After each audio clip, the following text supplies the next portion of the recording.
Hey everyone, and welcome into the Big Ten Huddle. I'm your host JR, and we got a lot to talk about going on in the Big Ten. It's another episode with just me talking about some fun stuff in the Big Ten. Today we are going to go over welcoming our new members to the Big Ten. We're also going to talk about the top Big Ten players who committed out of the 2025 class in July only. So we're going to be looking at only those players that committed in July, talk about them, look at them a little bit. And then we're going to be looking at every Big Ten football team's win expectations going into the season, or record expectations. I guess you could say, going into the season. What would make the fan base happy? What would be acceptable to them? I guess not what would make them happy. What would be acceptable to them? So before we get into it, I do want to remind you, we are brought to you by the College Huddle. We are part of them over there. Go check them out at thecollegehuddle.com. Great stuff over there. Writers, podcasters, all different kinds of people, all different kinds of fan bases. So go check them out. It's one of the largest podcasting networks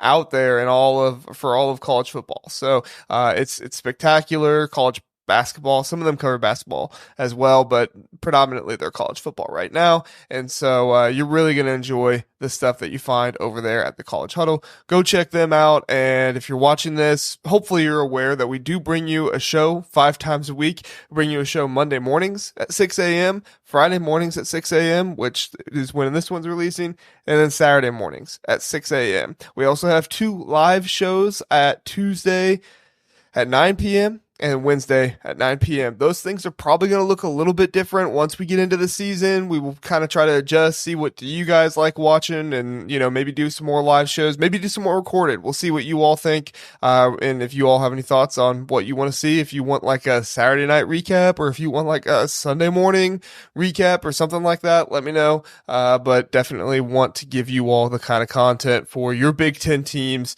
that you enjoy. So let's talk about our first thing here, which is I'm playing producer while at the same time we're going to be welcoming our new Big Ten teams into the conference. So it kind of got confusing. You might have saw some people get confused with it on social media, but actually the Big Ten is welcoming Oregon, UCLA, USC, and Washington into the Big Ten on the 2nd of August, not the 1st of August, the 2nd of August. If you go to Big Ten Network, I think they're doing like 2 hours special of each individual team sometime today. So that'll be interesting. Go over there, check that out. What I want to do is I want to look at the history of all these programs, right? Look at the numbers and kind of accommodate ourselves with what kind of teams are coming in. We know kind of how they are right now, right? We've thought about the power rankings. We've thought about the records, what they've been recently. Washington just went to a national championship.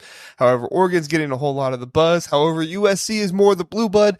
And then you have UCLA, who has some rich history, but they're not necessarily, have not been necessarily the most widely known team here lately. And part of that is also Chip Kelly leaving to go be the offensive coordinator at Ohio State, leaving a head coaching job in the Big Ten to go be an offensive coordinator somewhere else. That is a very interesting choice by him. But let's go ahead and look at these programs first. All right, if I go up here, there I am. All right, so first one, alphabetical order. All right, we're not trying to play favorites here. Oregon has a 577 all-time win percentage, so 57.7%. That is 37th nationally, 0 national championships, 13 conference championships, 37 total bowl wins, wins all time, 34th, 704. Their bowl record is under 50%. However, most teams that do well and get to good bowls, you're going to find them to be under that threshold, so it's not uncommon. 11 consensus All-Americans, that's 55th. The highest thing they are in, they do have one Heisman winner. That's tied for 19th. 244 NFL draft picks, that is 36th. And then the next highest area for them is the weeks in the AP poll, 366. That is good for 24th. And if you look at this graph I have here in the middle, this shows you kind of how they did each year. If they are under and they're in the gray area, that means that they had a losing record that season. If they are above, that means they had a winning record. And obviously, the higher you are, the higher your win total is. You look over here on the left and you'll see the win percentages for them that year. So Oregon coming in, they're a really hot team right now. Some people are picking them to win the conference over Ohio State, Michigan, Penn State, USC, Iowa, some of those teams that they're being talked about with, but they don't necessarily have the rich history of some other teams. When you're talking about a blue blood coming in, you're looking at more USC being that kind of team. Oregon, not so much. They are, top 50 in a lot of areas, but only one area are they top 20, and that's a Heisman winner. So, I mean, this program does not have the best history in the world. Now, recently, I think you could say they've been an elite program for the past 10, 15 years, I would say, probably 10, because they made the national championship game in 2014. And they've been a very good team, high winning percentages year after year. I mean, if you're going to call LSU an elite team, I think you have to call Oregon an elite team over the past 10 years, because LSU's kind of had their dips. Oregon had 1 year where they dipped below 50% win percentage, but they've been going back up. And they've done it with multiple coaches, too. That is something I always look at as something that's really impressive. They had Mark Helfrich, they had Mario Cristobal, they had Dan Lanning now, and even before Mark Helfrich, they had Chip Kelly as well. So, I mean, when you're looking at the last 10 years, I think Chip Kelly was before the last 10 years. That's right, because Helfrich was there when they went to the national championship. But if you just look at what this program has been able to do, it's not all been built by one coach. Okay, so it's not just one coach building a program. It's a program that has been able to sustain. Of course, that partnership with Nike helps in a lot of ways, but hey, that's a part of your program. That's a part of your culture. That's a part of who you are. So massive credit to Oregon for being able to be one of those top tier teams lately, an elite program. And I think if, Oregon coming to the Big Ten, it's only going to help improve that, who they are, people's perception of who they are as well. So very happy to have Oregon a part of the Big Ten. Maybe they don't bring some of the history that some other teams bring, but they definitely bring the relevancy and the eliteness of today that a lot of teams are really chasing after, especially with a coach like Dan Lanning, who has the potential, I'm not going to say he is yet, but who has the potential to be one of the best coaches in college football. He just has to keep working, keep grinding, keep being that awesome coach that he has been lately. Needs to improve in a few areas, obviously. He's not won the conference or anything like that yet, but he's definitely on his way there. And for Duck fans, I think they're happy with him. All right, let's move on to UCLA. UCLA got taken over by Deshaun Foster this offseason after Chip Kelly left. If you look here at some of their numbers, better numbers than Oregon, honestly. 57.9 all-time record win percentage, 1 national championship, that's 32nd, 17 conference championships, 38 bowl games, 630 all-time wins, that's only 60th. Let's see. Oh, I stopped a bowl record. 46.1% bowl record, 63rd. Again, if you're playing in good bowl games, sometimes you're going to lose. It is what it is. I'm not going to get too caught up in that. 42 consensus All-Americans. That's almost top 10. That is 12th. They also have one Heisman winner, 339 NFL draft picks. That is good for 15th in 554 weeks in the AP poll. That is good for 16th. So UCLA, as you can tell by the graph here, if you're watching on YouTube, they had, 5? They had 5 years where they were under 50%. And that stinks, right? That really demoralizes your program when you're down for that many years, especially in a Power 5, Power 4 conference. However, Chip Kelly was able to coach them to some winning records. And even last year, they had a pretty good winning record. It wasn't anything spectacular, but, it was down from the year before, but they didn't get back down to one of those losing records, and that was with the program in a bad spot. So I want to see what Deshaun Foster can do with this program in a healthy spot, right? That was that is one of the complaints many UCLA fans have, is how the program was in a bad spot. We didn't have NIL. The coaches weren't working together well. The players, weren't working together well, and a lot of that goes back to coaching. And I think at a certain point, maybe head coaching just wasn't Chip Kelly's strong suit. He was a head coach at Oregon and things went really well there, but he also had that offense humming with a lot of, talented players, I guess you could say. I mean, they were underrated in a lot of ways, but a lot of them had good athleticism that he was able to utilize. And he did that somewhat at UCLA, but things were definitely falling off a little bit there toward the end. He wasn't able to get some of the players he wanted. And that probably contributes to why he decided to ditch and go to Ohio State. So, UCLA, not the worst history in the world. I think some people would think UCLA has worse history than this, but it's not bad history. It's definitely not some of the history that we can see in some other Power Four programs. It's not so good. But maybe they don't have the relevance of Oregon right now, but we'll see what Deshaun Foster can do. I personally feel like Deshaun Foster can get it in a good place. I think people just need to wait on him. He's a first-time head coach. It's going to take him some getting used to. It's going to take him some time. And, he loves UCLA. He's an alumni. He played there. He loves UCLA. So give him his time. He's gonna do it. So, all right, USC, obviously very storied program. We talked about it. Blue blood.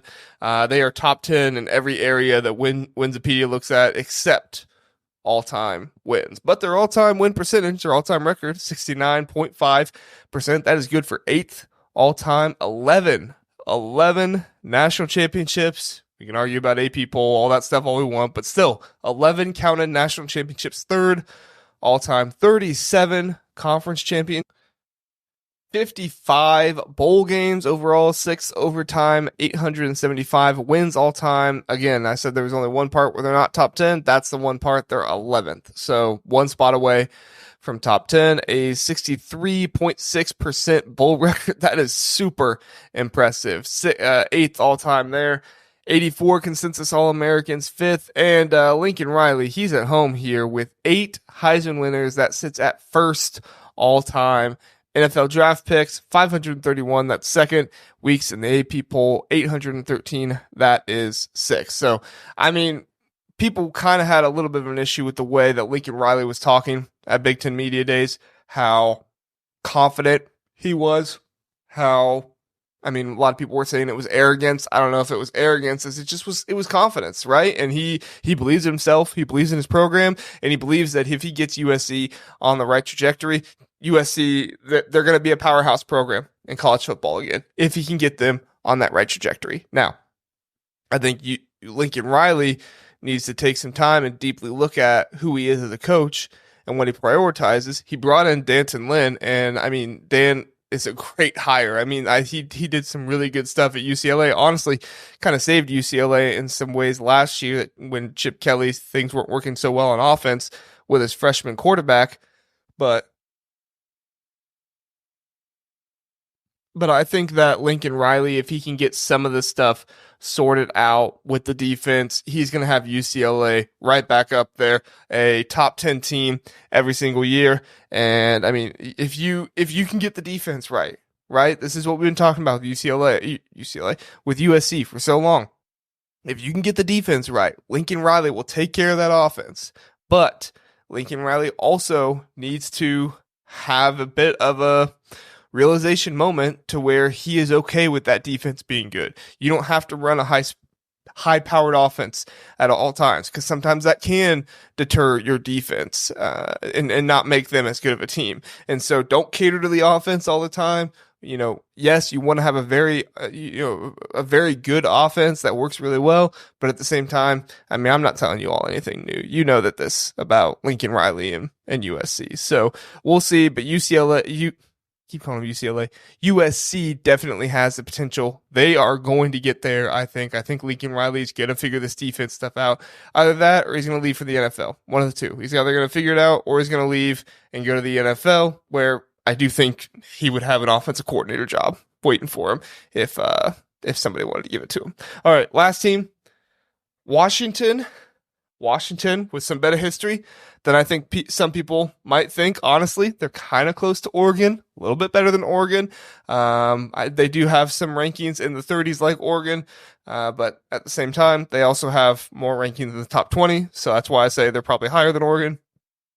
But 62% all-time win percentage, that's good for 22nd. 2 national championships, that's good for 27th. 18 conference championships, that's good for 42 bowl games. That is good for 19th. 774 all-time wins. Good for top 20. 17th. Again, bowl record. Nothing to write home about. 51st at 48.8% consensus All-Americans. This is one place that they really struggle. 31st. 0 Heisman winners. So when you're 0 Heisman winners, you're automatically tied for 38th because, only 37 teams have had a Heisman winner at some point. And then, actually, I don't know if that's correct. I don't know. Anyway, that's what it would look like. 325 NFL draft picks, 16th, and then 481 weeks in the AP poll, 20th. Washington has always felt like if they have the right coach, it's not a program that can sustain a bad coaching hire and just be okay. I don't want to say just be okay.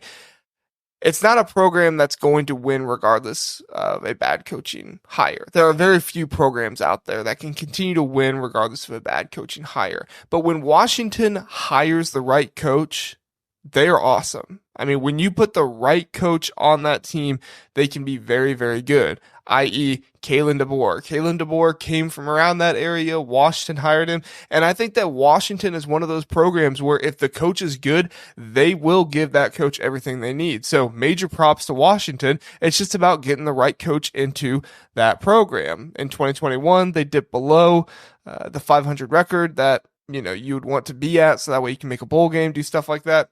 But at the end of the day, Washington, they can get behind a coach, and I commend them for that. I don't think that's something you go against Washington on, but at the end of the day, they do have to make sure they hire the right coach. But that's not anything different than most other programs. Most other programs need to make sure they hire the right coach all the time, but Washington, they have the ability, if they do hire the right coach, it's not just like, oh yeah, we win 8 or 9 games every year. No, they can get to a national championship. They can win a national championship. So I love this addition of Washington to the Big Ten. I've always thought Washington was a good basketball program. Like I said, as long as they had the right coach. And I think if Washington gets the right coach, they will be very good. And there's just so many ways that Washington reminds me of Michigan, right? I mean, I think that program can be very good as long as they get the right coach in there, and they'll pop up and they'll do some really cool things from here and there.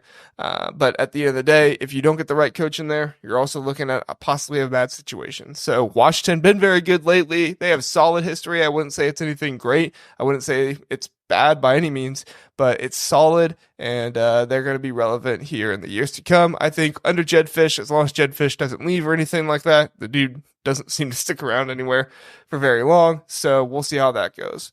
All right, let's move to our next topic here. Top Big Ten 2025 commits in the month of July. Obviously, this is July 2024. There were, I think, 2 or 3 maybe commits from teams in July 2023 in the 2025 class, but we're not going to count those.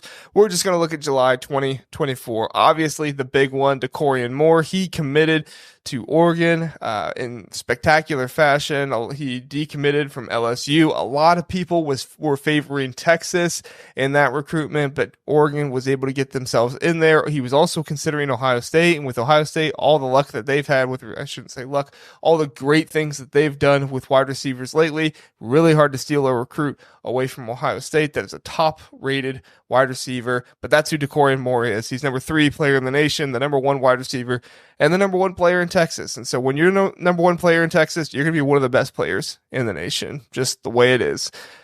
So for Oregon to go into Texas and grab DeCorian Moore, props to them. I'm sure NIL was involved. I don't even like saying that just because I think it's a cop-out for fan bases when they lose out on a recruit. Like, oh, well, we just sent out the NIL. And so, no, I think a lot more goes into the stuff than just NIL for these kids. And I think that Dan Lanning has assembled a very, very strong recruiting staff. He would call it a relationship staff, but it is a recruiting staff, and what they're able to do, they are building great relationships. And the fact that they're able to get some of these kids who are not from Oregon to go out there, they do get some kids from California, so props to them for that.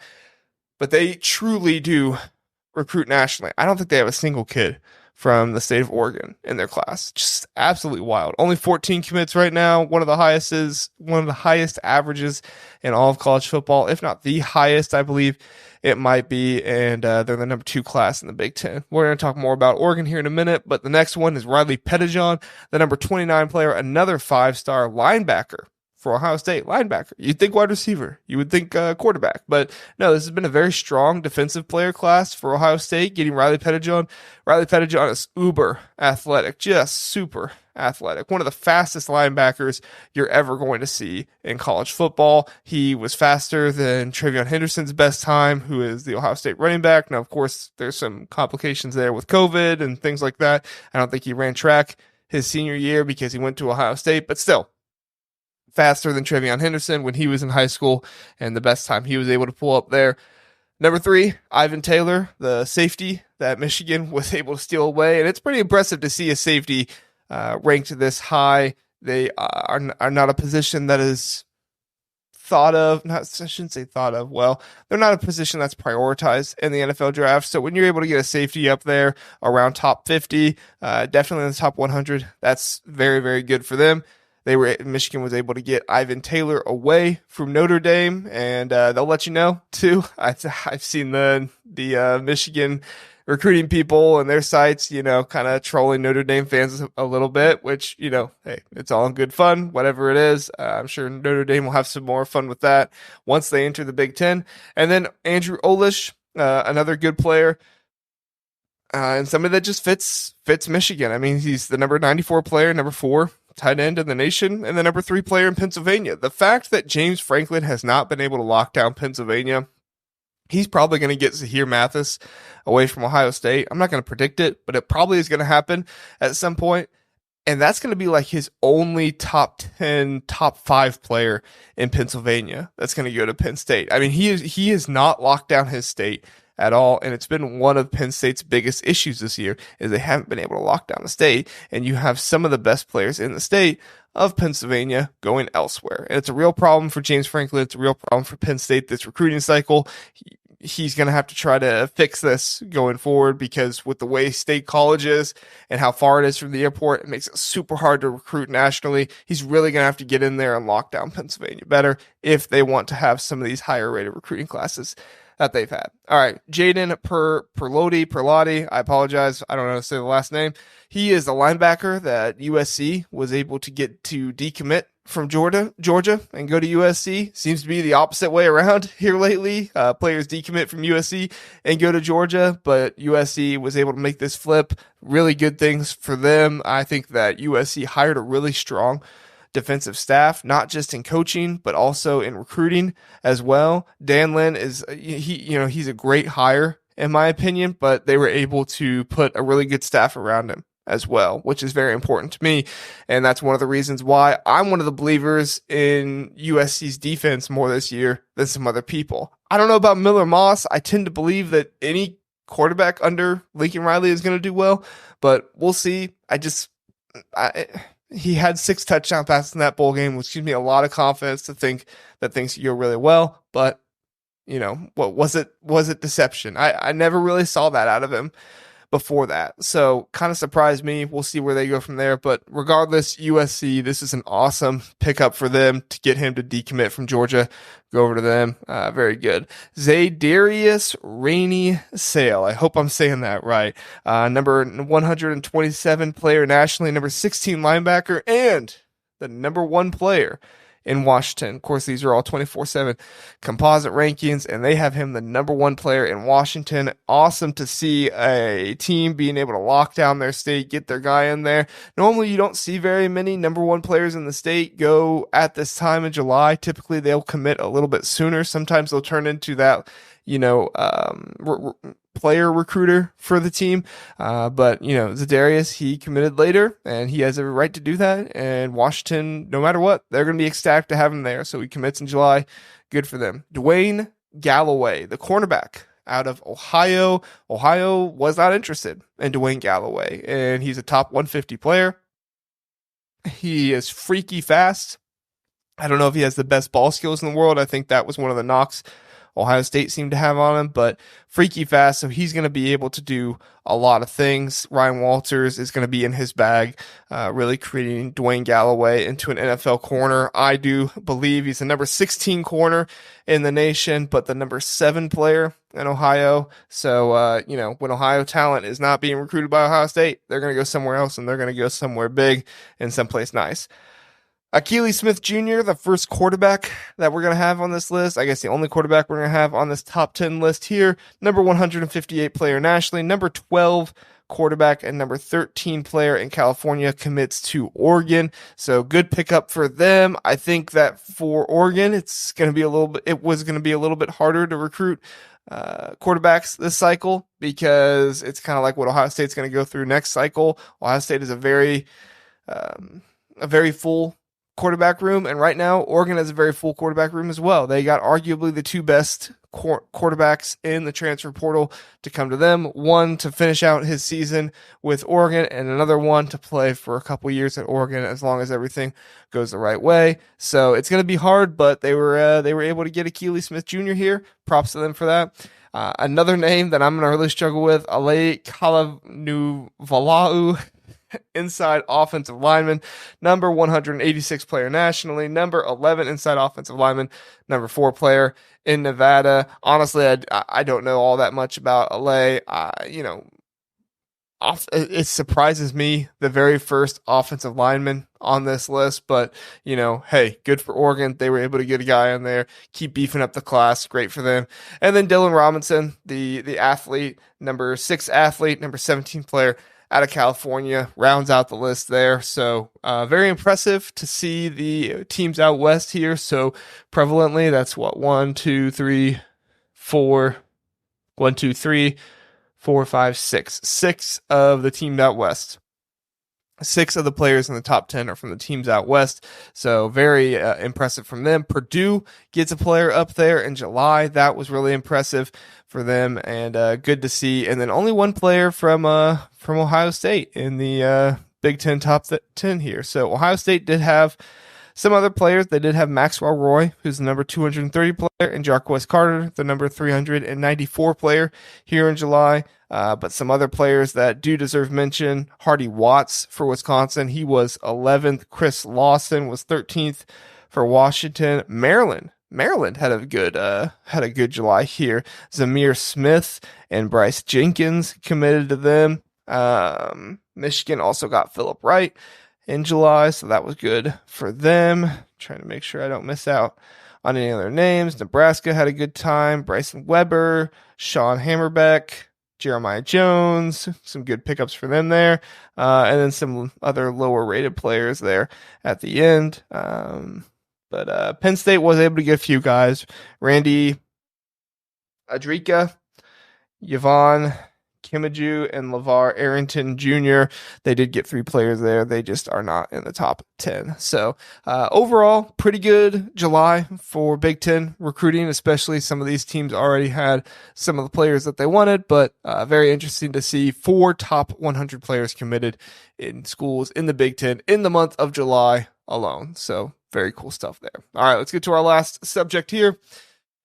Every Big Ten team's passable record expectations. So what I did is I went through and I thought, okay, what would be a passable record to the fan base? I'm not saying to the school or anything like that, but what would be a passable record for the coach, for the team, all these things, for the fans to say, okay, we're not exactly happy, but it's okay. We're not gonna burn couches and throw things in the streets and stuff like that. So I'm just gonna go team by team. Illinois, I have at 6-6. I think a bowl bid signifies a successful season for them. Brett Bielema didn't get to a bowl last year, but they want to get to a 500 record. They have Eastern Illinois and Central Michigan on this out-of-conference schedule, so they should take care of those games, and they should be able to win a few more games in the conference, get themselves to 6-6. They don't have the hardest schedule in the world. So I definitely think that is a realistic expectation and something that would be passable. Obviously, I think Illinois fans 2 years ago had a very nice record. What was it, 8-4 for them? They would love to get back to that, and I don't know if they're going to get back there this year, but I think 6-6 they would be happy with. Indiana. Now, Indiana, I put 6-6, and I think that Kirk Cignetti is talking a lot, and he's getting the fan base very excited. I think that if Indiana doesn't make a bowl game, they're going to look at this guy a little bit and say, all right, dude, you talked a big game. Why didn't you back it up? I think 5-7 is probably their most likely record. But I could also see him getting to 6-6. I could see a chance for them to get to 7-5 as well. But I think the fan base wants a 6-6 record. Curtis Rourke, you're bringing in a lot of G5 guys who, have had very good careers, guys from James Madison. And I think that Kirk Cignetti is doing some good things in the recruiting trail too. So things are looking up for Indiana right now. I don't think it's outrageous to expect Indiana to get to a bowl this year. They can certainly make that happen. Iowa was a little tricky. 9-3 is what I went with. I think fans would tell you they probably want 10-2, but I think at the end of the day, if they get to 9-3 and they squeak into the playoffs as like an 11 or a 10 seed, I think that they're going to be much happier with that, especially if they are competitive, right? Iowa plays Ohio State and they have all these rivalry games and everything this year. But I think if the offense improves and they show some more competitiveness this year in some of their bigger games, obviously the Penn State game last year was just demoralizing, 31-0, but they do bring back 17 returning starters for this team. That is huge. A huge number of defensive starters are coming back. I think either 9 or 10 are coming back on the defensive end. So that is huge for them. Actually, it might be no, Cooper DeJean's gone. So it's either 9 or 10. I can't remember, but a lot of starters coming back for this Iowa team. It's going to be huge. They do have high expectations for them. I think if they do end up losing one more game and get to 9-3, they're good. They're feeling okay. But I do think that needs to be combined with a playoff appearance. I think the playoffs need to be something that they get to, or just say, we got screwed and the committee, doesn't like us or doesn't want us. So could happen either way. All right, Maryland 7-5. I think that 7 wins would be solid for them. The Mike Locksley, ever since 2020, has been able to increase slowly by slowly. He was able to get things to 7-6 2021, and then 8-5 last year or 2 years ago, and then 8-5 again this year. I think as long as they hover around those 8 wins with a bowl win, they're doing well. Mike Locksley 3-0 in bowl games since 2020. So if they can get 7-5 again and then win a bowl game, get to 8-5, I think the fans are going to continue to be happy. Fans check out toward the end of the year anyway because they kind of get really into basketball. I mean, we saw that stadium when Michigan came to town and they played him tough, but that stadium had a ton of Michigan fans in it. I think that was their 1,000th win. So obviously Michigan fans were going to come out for that one, but for them, I think Maryland cares far more about their basketball. And so a 7-5 season, I think Maryland fans would say, okay, that's fine. We got to a bowl game. It is what it is. Michigan 10-2. This is a little bit of a difficult one because you are coming off a national championship. I would think expectations might be a little bit higher, but with the loss of Jim Harbaugh and the strength and conditioning coach and so many other coaches leaving, I think there is a little bit more relaxation there and say 10-2. I think some fans would tell you 9-3, but I think at the end of the day, if Michigan loses their 3 big games, Texas, Oregon, and Ohio State, if they lose all 3 of those, I don't think they're going to be happy. I think there's going to be questions about if Sharon Moore can win the big game if that happens. I think they need to either beat one of those 3 teams. I think preferably for them, it's Ohio State. If they lose to Texas and Oregon, but they beat Ohio State, all is well. And Ann Arbor, I don't think anybody is unhappy. I think you make the playoffs, you're good, and they're ecstatic. They can continue their bragging rights and all that stuff. So if they get to 10-2, I think they're fine as long as, like I said, they win one of those 3 games. Even if they lose to Ohio State, I think they'll be okay. I think they'll be relatively happy as long as they beat either a Texas or an Oregon, which I kind of think they probably have the best chance to beat Texas in that one. I think Oregon's going to be a better team than Texas this year, but we'll see. We will see. All right, Michigan State 6-6. I think that Jonathan Smith coming in, Aiden Childs. I think you look at the schedule, and I think you look at the amount of talent Michigan State has, and I think 6-6 is doable enough for them. So I'll go with that. And I mean, if they go 5-7, if they play really hard and they're competitive, I think fans will be okay. But for the most part, I think they want to start things off well with Jonathan Smith and see some improvement right away. Get Mel Tucker out, out the mind all the way, and just go forward, get to a bowl game and win that bowl game. Minnesota 6-6. I think that Minnesota fans think they could be better than this, but I think at the end of the day, the win total starting at 4.5, then raising up to 5.5. I think this was on Vegas. I think if they get to 6 wins, they will eventually be okay with it. I don't know if you ask a Minnesota fan, are you okay with 6 wins right now? If they're okay with it, but I think if they get to 6 wins in the way the season plays out, I think they'll be okay with it. It's an improvement over last year. You get to a bowl game again, and PJ Fleck, he beat Iowa for the first time last year, so that's something that he can hang his hat on. I'm sure that if you win 6 games, you'll have another kind of big game for them like that. That would be impressive to their fans that he would like as well. Nebraska, for as much hype as some people are giving them this year, I think at the end of the day, you just make a bowl game. I think Matt Rule makes a bowl game, and fans are like, all right, we did it. Hey, it's only one more win than last year. Maybe things could have gone better, but we finally made a bowl game. And win some close games, too. Win some close games. Don't lose every single close game out there. Win some close games, get to a bowl game, and I think the Nebraska fans will be happy enough with that. Now, I guess this would kind of be my hot take. Northwestern at 5-7. Northwestern fans, I think, are going to be living off the high of last year of going 8-5, a little bit with David Braun. That I think even if they miss a bowl game and they go 5-7, I don't know about 4-8, but at least 5-7, I think they're going to say, okay, it wasn't the season we wanted, but David Braun was still able to get to 8-5 the year before, and he's bringing in some new staff. Maybe it takes a little bit of a harder time getting those guys acclimated, working together on that kind of stuff, and they do give him a little bit of a pass and say, you know what, we're not too upset. It's all good. We'll be fine.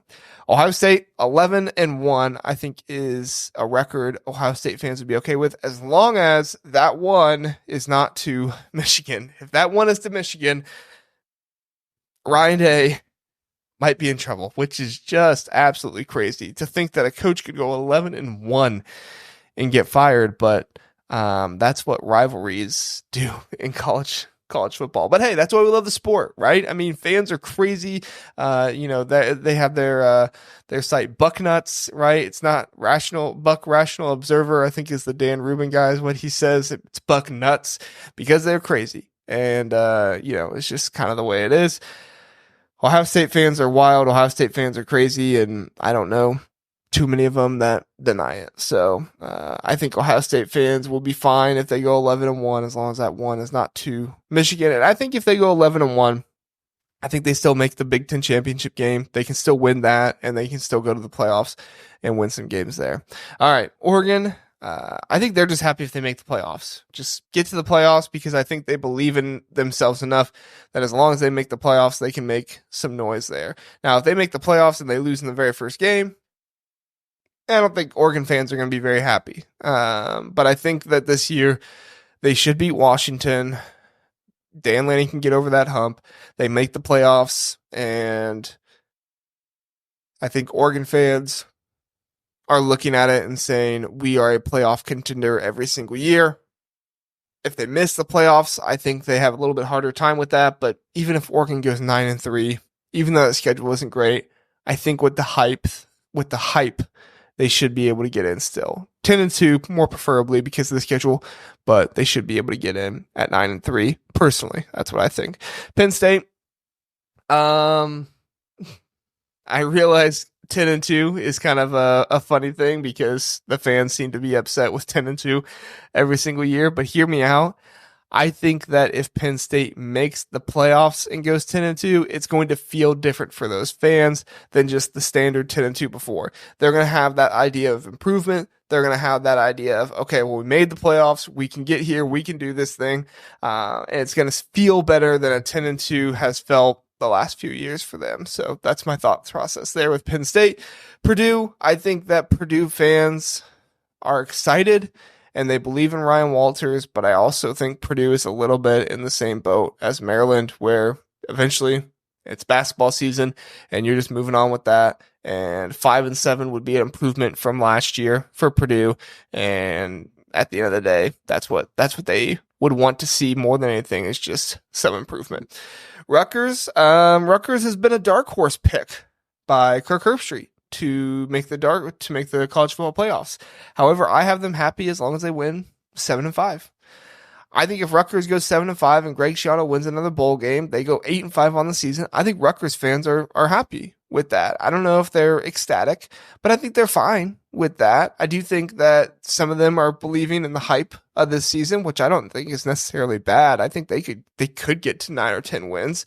But I don't think any Rutgers fan, at least the ones I talk to, maybe there's others out there, I don't think that they're getting to the point where they're expecting 9 or 10 wins, especially based off what the Big Ten has been like for them so far. So I think they are good as long as they sustain success and they are able to go into next year. And the recruiting definitely helps this year as well. They've had one of their best recruiting years of all time, and that helps them in a number of. All right, so UCLA at 6-6. I realize this is a little bit of a hot take, but I think if UCLA doesn't make a bowl game, they're going to revert pretty quick back to it's the same as it was under Chip Kelly, which I don't think is fair. You know, Deshaun Foster's in his first year. He's getting into a new conference. He took over in February. I mean, it's a super late takeover for a coach. So for me, I don't think that 6-6 is the bottom of what they should be happy with. I think 5-7 is something you can be okay with. You certainly don't want to go 4-8. But 6-6 is what I think UCLA fans are going to want, because I do think it's working against Deshaun Foster a little bit that everybody was so upset with Chip Kelly when he left. Fans can have two reactions. They can have the reaction of, we're so glad that guy is gone and we're so glad we have the new coach. Or they can have the reaction of, man, that guy screwed us over. You better be better than this other guy. And I don't think it's fair, but from what I've seen and heard, that's kind of the vibe I'm getting personally from UCLA. USC, I think at the end of the day, USC's record is tough enough. Notre Dame, LSU, Michigan, all these hard teams, that I think USC fans are going to be happy if they go 8-4 and the defense looks much better. I think that's a big piece of this, and it's hard to envision USC going 8-4 and the defense looks much better, but I think it's possible because of how hard that schedule is and how many tough teams they're going to have to face. So I think this is another one of those situations where if I tell a USC fan you go 8-4 and you're happy, I don't think they believe me, but I think at the end of the season they go 8-4 and that defense looks better. They believe me. 9-3, obviously that's what they would want for a chance at the playoffs, but I think at the end of the season, if they go 8-4, they're going to be okay with it. Washington, 8-4 as well. I think that Washington fans are looking at what Jed Fish was able to do with Arizona, and they're saying, hey, you brought in a really good transfer portal class. Come here and do that. Now, I don't think this is the sentiment of what most other Big Ten fans think is going to happen with Washington. I think a lot of other Big Ten fans think the Washington's going to go 6-6, 7-5, possibly 5-7 if things really go wrong. But at the end of the day, I think that Washington fans are coming off this national championship appearance and they're saying, hey, we're okay if we don't make the playoffs, but we need to still be up there. We need to be winning 8-4, or we need to be going 8-4, maybe 7-5. I could possibly drop it down to that.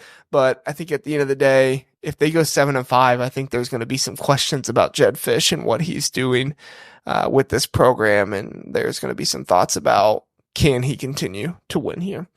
Last one, Wisconsin, 7-5. Wisconsin is in a similar boat as USC, where I think if they just show that they are improving, fans are going to be happy. And 7-5 is a tough pill to swallow, but with how many tough teams they play, I think that fans are going to be understanding of it, and fans are going to say, it's all good. We get it. We're not exactly happy with it, but 7-5, we get it. We improved from last year. The team looked better, and we can go from here. So that's my thoughts. If you have any thoughts, if you're a fan of one of these teams and you say, no, JR, I'm not happy unless Indiana goes 9-3, let me know. I'd love to get your thoughts, and I love interacting with you guys. So I'm going to start trying to do like a comment section in the Saturday video. So tomorrow night, if you guys got any comments, I'll go through and pick some of them. I like to reply to the comments. So if you guys have any comments, let me know. I don't reply to the disrespectful ones. That's just what I don't do. I'm not going to delete it because I don't want to like silence you or whatever, but I'm probably not going to respond to you if you're being disrespectful, and I probably won't bring it up on the show. So you're going to disagree with me if you want, but just don't be disrespectful about it. So anyway, thank you so much for watching, everybody. We'll be back with another show, like I said, Saturday morning at 6 a.m. And then we'll be back after that at Monday morning at 6 a.m. Of course, our live show on Tuesday night, 9 p.m. and then Wednesday night, 9 p.m. as well. Thank you so much, everybody, for watching. Check me out Sunday night on the OHIO podcast. I do contribute to that Ohio State podcast. And then I do make videos for the Ohio State podcast for the Voice of College Football as well. So go over to those channels, check them out if you want to hear more from me. Thank you, everybody, for watching. Have a good one.